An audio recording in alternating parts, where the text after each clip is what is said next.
Welcome to my channel moral talks Telugu. ఈరోజు మనం అరుదైన అవకాశం అనే స్టోరీని ఈ వీడియోలో చూద్దాం.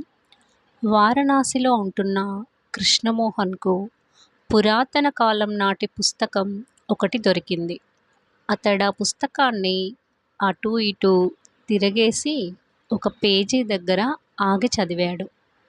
గంగానది ఒడ్డున ఓ ప్రాంతంలో మహిమలున్న రాళ్ళు ఉంటాయని, స్పర్శకు వెచ్చగా ఉండే ఆ రాళ్లతో ఏ వస్తువును తాకినా అది బంగారంగా మారుతుందని అక్కడ రాసింది. వెంటనే పుస్తకంలో రాస్తున్న ప్రదేశానికి వెళ్ళి రాళ్ల కోసం వెతకడం ప్రారంభించాడు కృష్ణమోహన్. ఒక్క రాయి దొరికినా తన జీవితం మారిపోతుందనే ఆశ అతడిది. నది ఒడ్డున వారం రోజులు వెతికిన విలువైన రాయిని గుర్తించలేకపోయాడు కృష్ణమోహన్.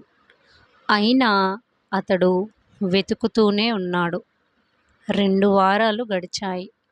రాయి జాడ కనిపెట్టలేకపోయాడు. తన బతుకును మార్చేస్తుందనుకున్న రాయి దొరక్కపోవడంతో కృష్ణమోహన్ ఎంతో నిరాశ చెందాడు.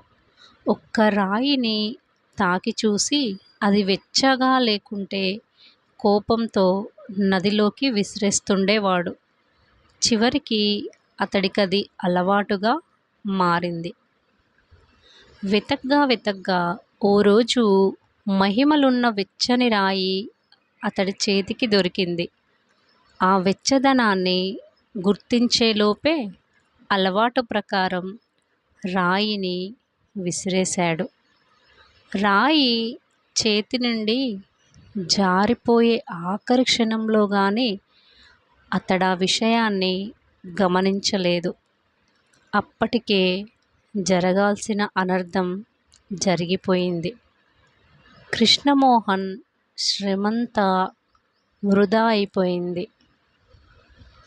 ప్రియమిత్రులారా, ఈ స్టోరీ యొక్క నీతి ఏమిటంటే, అవకాశాలు అరుదుగా వస్తూ ఉంటాయి.